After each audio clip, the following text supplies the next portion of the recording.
Insider बनाया तो उसके बाद कांग्रेस और बीजेपी टोटली आउट है। उसके बाद से कांग्रेस और बीजेपी को मौका देना नहीं चाहती दिल्ली की जनता, और यही उत्तराखंड में भी होगा। मैं आपके चैनल के माध्यम से भी कहना चाहता हूं कि आप आम आदमी पार्टी को, अरविंद केजरीवाल जी की राजनीति को, कर्नल कोटियाल साहब को मुख्यमंत्री बना के एक मौका देंगे, मौका दीजिए। उसके बाद में आप कांग्रेस और बीजेपी को हमेशा के लिए भूल जाएंगे, ये हमारा दावा है। मनीष सिसोदिया जी, जिस कॉन्स्टिट्यूएंसी से आप दिल्ली से आते हैं उसमें भी जो पहाड़ी वोटर हैं उनकी एक बड़ी संख्या है, जहां से आप पिछले 2 बार से एमएलए बने हैं। मुझे बताया गया कि आप थोड़ी पहाड़ी भाषा भी बोल लेते हैं, उसका कुछ फायदा हो रहा है कि आपको, जो आपने अपनी कॉन्स्टिट्यूएंसी में सीखा है लोगों से मिलके उत्तराखंड के चुनावी रैलियों में? नहीं, मैं उत्तराखंड के लोग मेरे पटपड़गंज विधानसभा में बहुत रहते हैं और वो खुद एम्बेसडर बने हुए हैं इस वक्त। मुझे अभी मैं उत्तराखंड के दौरे पे गया तो बहुत लोग मिले जिन्होंने कहा जी हमारा फलां व्यक्ति तो आपके उसमें रहता है, आपके गांव में रहता है, ऐसा बोलते हैं वहाँ, आपके गांव में रहता है, वो आपके वहाँ रहता है। और मेरे लिए तो वो एम्बेसडर बने हुए हैं। अब मेरी विधानसभा के लोग मेरे लिए वहाँ उत्तराखंड में एम्बेसडर बने हुए हैं कि हम गवाह हैं, दिल्ली में काम हुआ है, हमारे बच्चे अच्छे पढ़ रहे हैं, हमारे घर में बिजली के बिल 0 आ रहे हैं, केजरीवाल जी जो कहते हैं वो करके दिखाते हैं, हम दिल्ली में गवाह हैं।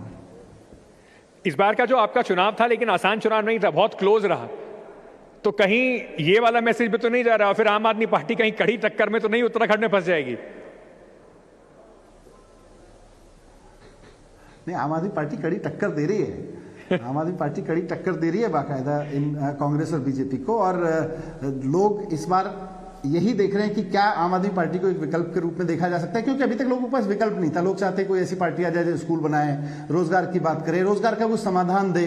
उन्होंने देखा एक पार्टी को चुना, नहीं दिया, दूसरी को चुना, फिर नहीं दिया, फिर पहले को चुन लिया, क्योंकि विकल्प नहीं था। आज उनके पास विकल्प है, आज एक विकल्प उत्तराखंड में खड़ा हुआ है और लोग विकल्प की तरफ देख रहे हैं। आपने उत्तराखंड के जो एजुकेशन मिनिस्टर हैं उनको एक बार चुनौती दी थी कि आइए डिबेट कर लेते हैं किसके स्कूल ज्यादा बेहतर है। उस चुनौती का कुछ निकल पाया मनीष जी? जब कहा मैंने तो उन्होंने कहा हाँ हाँ बिल्कुल। फिर मैं उनके कई स्कूलों में गया भी, मैंने उनको कहा भाई मैं इंतजार भी करूंगा। पहले तो उन्होंने कहा आइए आइए बिल्कुल हम बहस करेंगे, हम आपके कुछ स्कूल देखते हैं। उसके बाद में वो गायब हो गए, फिर आए नहीं। मैं उत्तराखंड भी गया, मैं तो अभी भी पीछे उत्तराखंड गया था, नैनीताल के पास के एक स्कूल में मैंने देखा इतनी बुरी हालत, ओपन टीन शेड्स में स्कूल चल रहे हैं। 21वीं सदी के भारत में, जिसे हम डिजिटल इंडिया कहते हैं, आज डिजिटल इंडिया में आप उत्तराखंड दिल्ली से तो मुश्किल से 400 किलोमीटर दूर है, वो 300 किलोमीटर दूर, 300 किलोमीटर दूर एक स्कूल को टीन शेड में चला रहे हो, वहां दीवार पे कलई काला रंग पोत के उसको कह रहे हो वो स्कूल है। क्या मजाक कर रहे हो आप लोग? और 21 साल हो गए, इसीलिए तो लोगों ने उत्तराखंड बनाया था। क्यों चाहते थे लोग अपना अलग राज्य बने? क्यों चाहते थे कि भाई लोग वो हमारी एक अलग अस्मिता बने? खाली कोई ईगो प्रॉब्लम थोड़ी होता है इन चीजों के लिए। लोग अपनी फैसिलिटी चाहते हैं, लोग चाहते हैं कि भाई लखनऊ से जो स्कूल हमारे यहाँ नहीं आ पाया, कम से कम देहरादून से आ जाएगा, उत्तराखंड की अपनी राजधानी से निकल के आ जाएगा। नहीं निकल के आ पाया अभी तक। देवभूमि उत्तराखंड को कहते हैं। आप यहाँ पर फ्री बिजली, फ्री आपने अरविंद केजरीवाल जी ने कहा कि एक गारंटी महिलाओं को भी दे रहे हैं, 1000 रुपए उनको मिलेंगे। अब लोग सवाल पूछ रहे हैं कि उत्तराखंड में आम आदमी पार्टी क्या फ्रीबी वाली राजनीति करना चाहती है? आप महिलाओं के सशक्तिकरण के लिए तो कोई स्कीम लेकर आए नहीं, आप उन्हें कह रहे हैं 1000 रुपए दे देंगे, हमें वोट दे दीजिए। देखिए, जनता के टैक्स के पैसे से 2 ही काम हो रहे हैं देश में।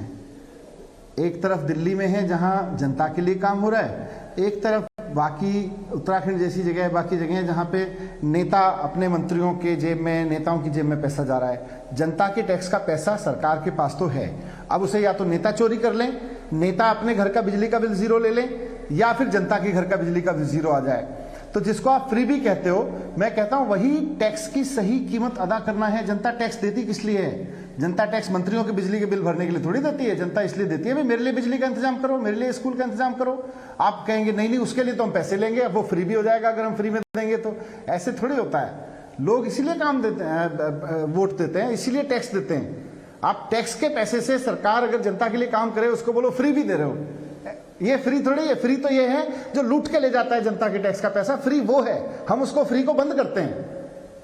उत्तराखंड की जो जनता है, उत्तराखंड का जो एक एक व्यक्ति है, उसके ऊपर कई हजार रुपए का, अगर मैं इसको सिर्फ सिंप्लीफाइड टर्म्स में कहूं तो उसके ऊपर लोन है। सरकारी आंकड़े जो बताते हैं कि उत्तराखंड की जो इकोनॉमिक हालत है वो बहुत अच्छी है नहीं। अगर इकोनॉमिक हालत अच्छी नहीं है और दिल्ली से 6 गुना बड़ा स्टेट है, उसी स्टेट में आके आप जो फ्री बिजली का और जो बाकी चीजों का आप जो वादा कर रहे हैं उसको पूरा कैसे करेंगे? इकोनॉमिक्स कहां से आएगी? समझा तो दीजिए जनता को।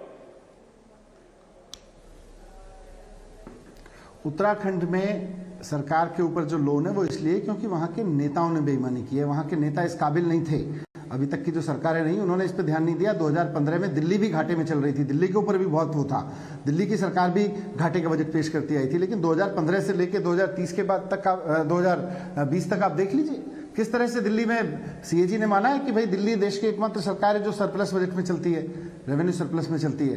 तो फाइनेंशियल मैनेजमेंट, रिसोर्स मैनेजमेंट, ये सरकार की जिम्मेदारी है, सरकार की योग्यता की एक परख होती है।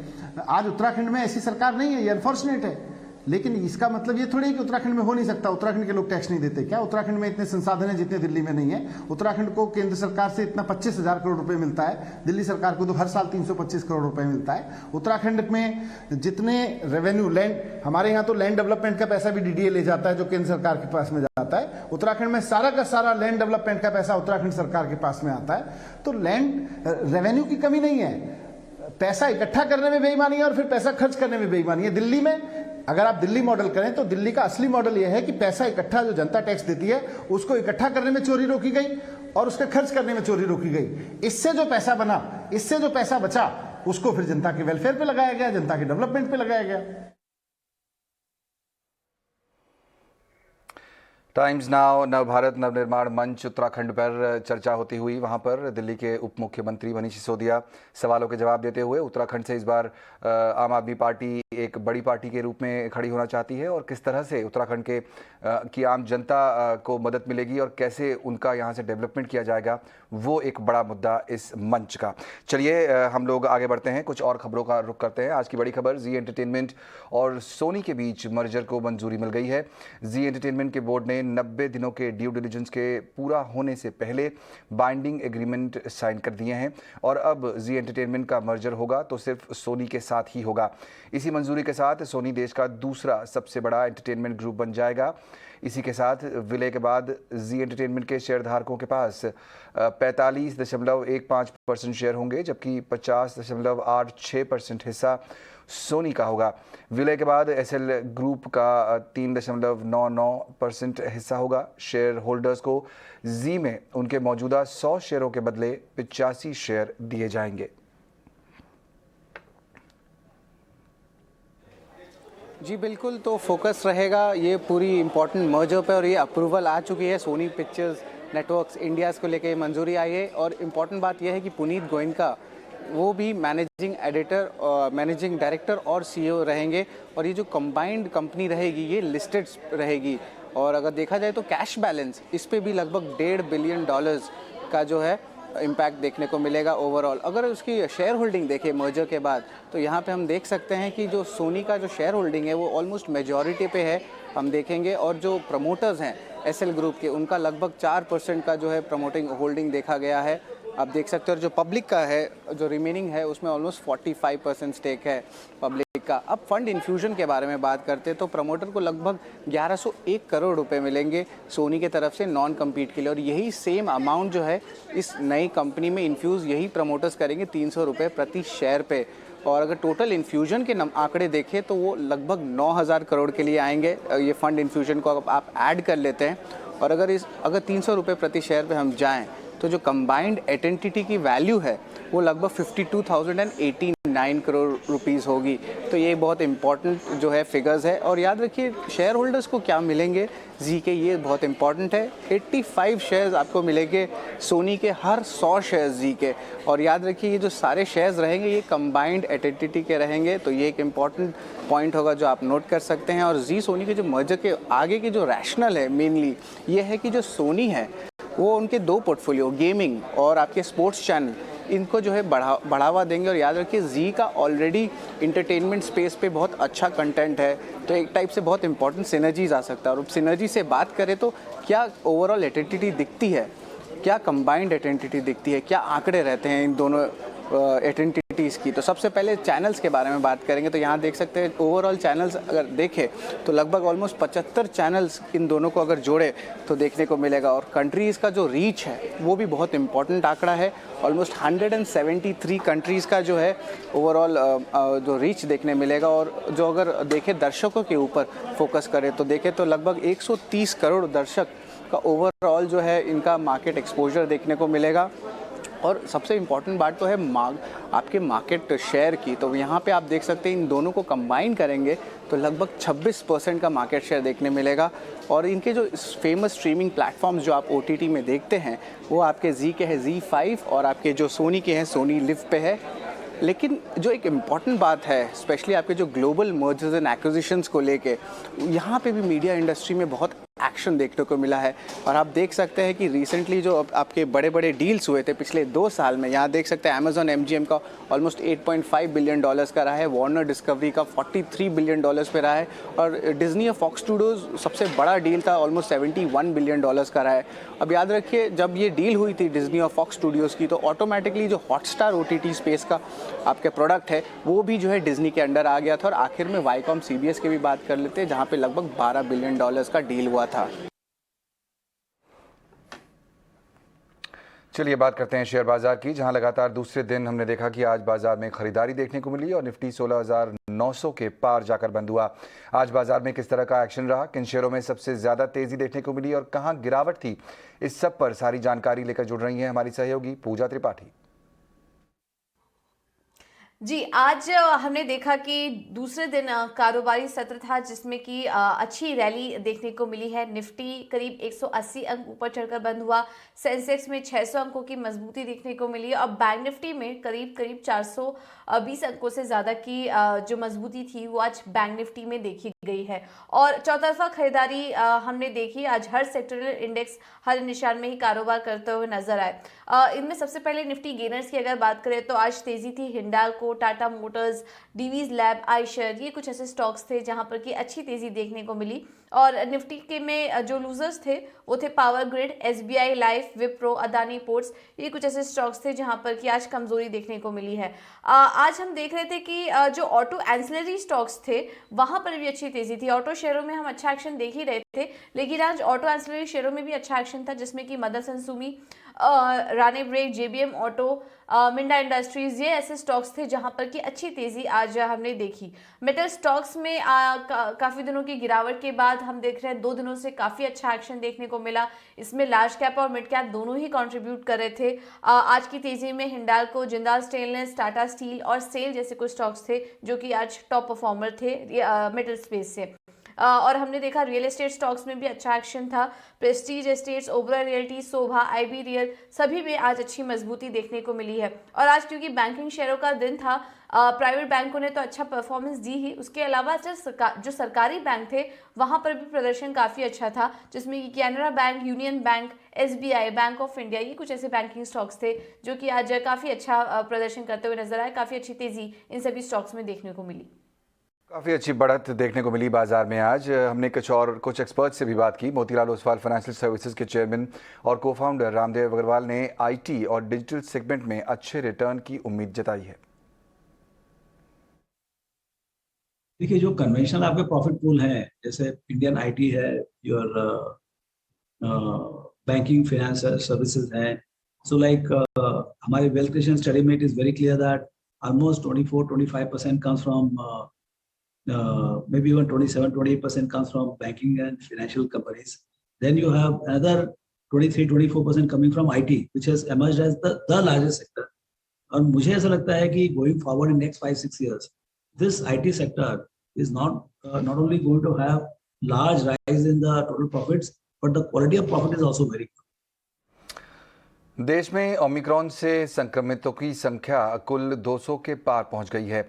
इस पर हमने नारायणा हेल्थ के ED और ग्रुप COO वीरेंद्र शेट्टी से बात की। उन्होंने कहा कि नया वेरिएंट ज़्यादा खतरनाक नहीं, लेकिन इसका संक्रमण डेल्टा वेरिएंट से तेज है।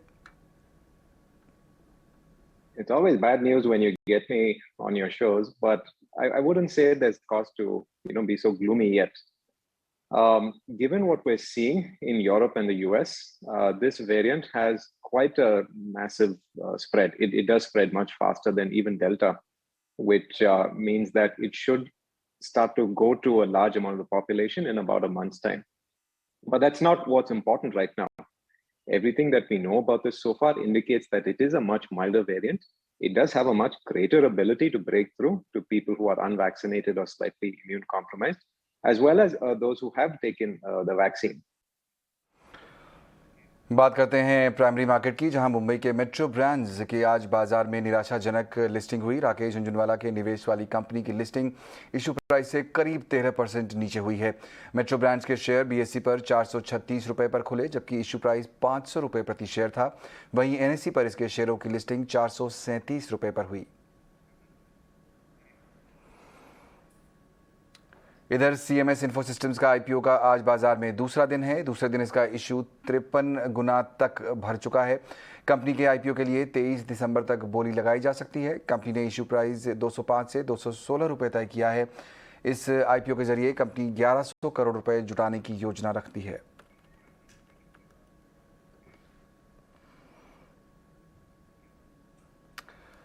और कैबिनेट ने जो है कोपरा की एमएसपी बढ़ाने का फैसला लिया है। इस बैठक में कोपरा की एमएसपी बढ़ाने को फैसला लिया गया। एमएसपी बढ़ाकर 10,590 रुपये प्रति क्विंटल कर दिया गया है। कोपरा की एमएसपी में 255 रुपये प्रति क्विंटल की बढ़त की गई है। कोपरा यानी नारियल की गरी के लिए वर्ष 2022 के लिए एमएसपी निर्धारित किया है। किसानों के आर्थिक हितों को ध्यान में रखते हुए केंद्र सरकार विभिन्न कृषि उत्पादों के एमएसपी निर्धारित करती है और वर्ष 2018 के बजट में केंद्र सरकार ने किसानों को लागत मूल्य का कम से कम 1.5 गुना एमएसपी के रूप में दिए जाने की घोषणा की थी।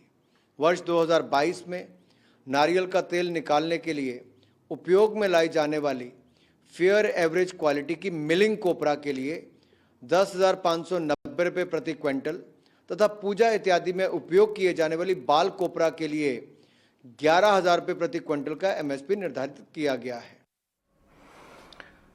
दिल्ली डिजास्टर मैनेजमेंट अथॉरिटी ने क्रिसमस और नए साल के मौके पर होने वाली सोशल गैदरिंग्स पर रोक लगाने संबंधी आदेश जारी किया है। इसके तहत दिल्ली में इस दौरान किसी भी तरह के कल्चरल इवेंट्स आयोजित करने की मनाही है और न ही कोई सोशल गैदरिंग की जा सकती है। इस बारे में पूरी जानकारी देने के लिए हमारे साथ जुड़ रहे हैं हमारे संवाददाता दानिश आनंद।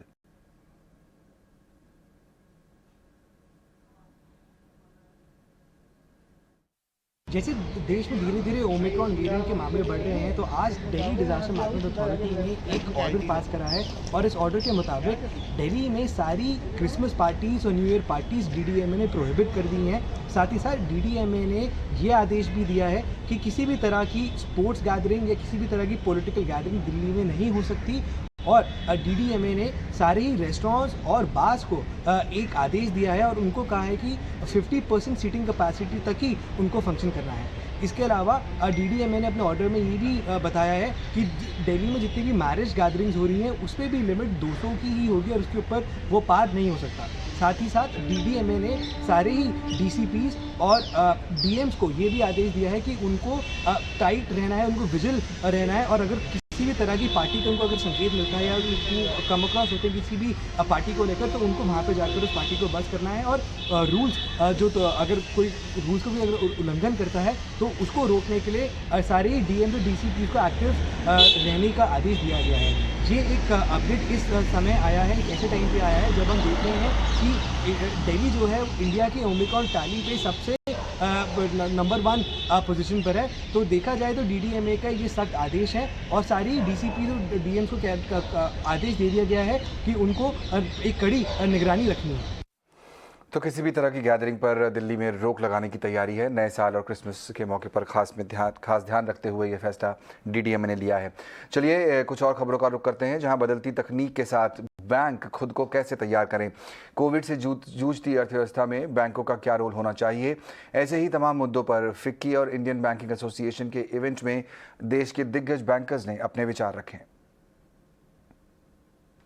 We have witnessed the situation where when it comes to buy now and pay later, and if at all there could be some kind of pre-approved universe of customers who can be offered certain limits.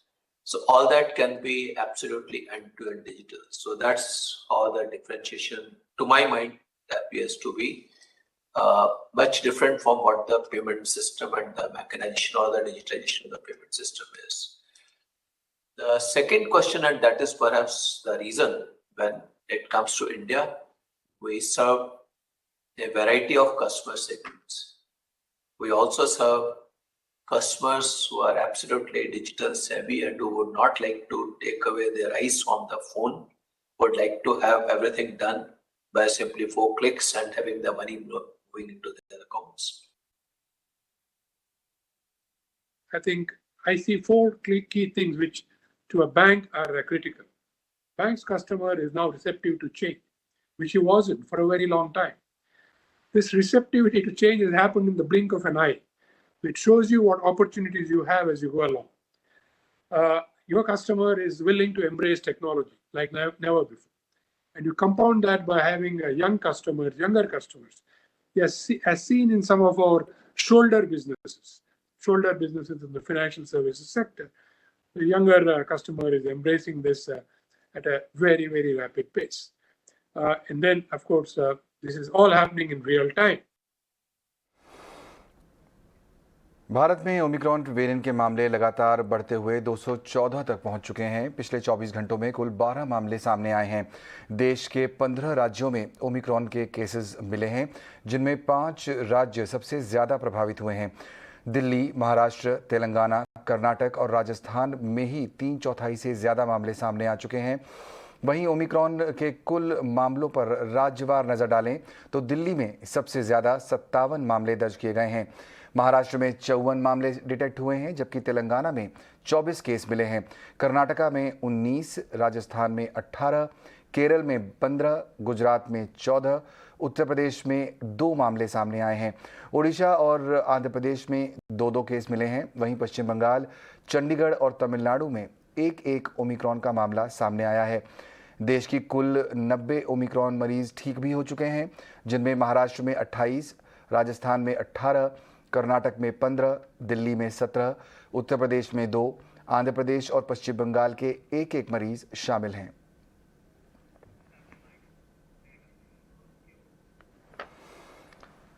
Omicron variant से बचाव और संसाधनों की तैयारियों को लेकर experts की अपनी अपनी राय है। मसलन डेल्टा वेरिएंट से ग्रसित हो चुके मरीज को भी ओमिक्रॉन होने की 40% चांस है, तो ऑक्सीजन की ज़्यादा मात्रा मरीज के लिए खतरनाक भी साबित हो सकती है। आइए सुनते हैं एक्सपर्ट्स की राय। कई दफ़ा ये होता है कि आप ऑक्सीजन लगा देते हो और फिर देखते नहीं हो कि पेशेंट को ज़रूरत है भी नहीं है, और उस तरह से ऑक्सीजन का वेस्टेज हो जाता है। कई दफ़ा ऑक्सीजन ऑन रह जाती है और पेशेंट जो है वो कहीं और चले जाता है और वो लीकेज होने लगती है। तो इस सारी चीज़ों को एड्रेस करने के लिए, चाहे वार्ड में हो, चाहे आईसीयू में हो, चाहे पीडियाट्रिक्स एज ग्रुप में हो, चाहे एडल्ट्स में हो, उसके लिए ऑक्सीजन स्टीवर्डशिप प्रोग्राम शुरू किया गया है, जिससे हर एक डिस्ट्रिक्ट में एक ऑक्सीजन स्टीवर्ड हो जो ये देख पाए कि ऑक्सीजन जो है वो जुडिशियसली यूज़ हो रही है, अच्छी तरह से यूज़ हो रही है, और वो एक दवाई की तरह उसका प्रॉपर ऑडिट भी हो रहा है। कि हवा में से आप नाइट्रोजन निकाल दें और सिर्फ ऑक्सीजन कंसंट्रेट कर लें, 93% ऑक्सीजन मिल जाए। तो ये सारे प्लांट्स हुए और ऑनरेबल प्राइम मिनिस्टर और सब ने तुरंत प्लांट्स लगाए। दूसरा ये था कि क्या हम जो मेडिकल ऑक्सीजन है उसकी जगह इंडस्ट्रियल ऑक्सीजन यूज़ कर सकते हैं। तो इंडस्ट्री वालों ने भी अपना सपोर्ट दिया और ऑक्सीजन जो है इंडस्ट्रियल को मेडिकल में कन्वर्ट करना हुआ। फिर उसके बाद में ऑक्सीजन कंसंट्रेटर्स भारत में बनते नहीं थे, फिर रैंप होने लगे कि आप घर में एक ऑक्सीजन कंसंट्रेटर लगा सकते हैं। तो वो लोग जिन्हें वैक्सीन काफी पहले लगी थी, जैसे हेल्थ केयर वर्कर्स हो या फ्रंट लाइन वर्कर्स हो, एल्डरली लोग हो, उनमें हो सकता है कि अब एंटीबॉडीज कम हो गई हो।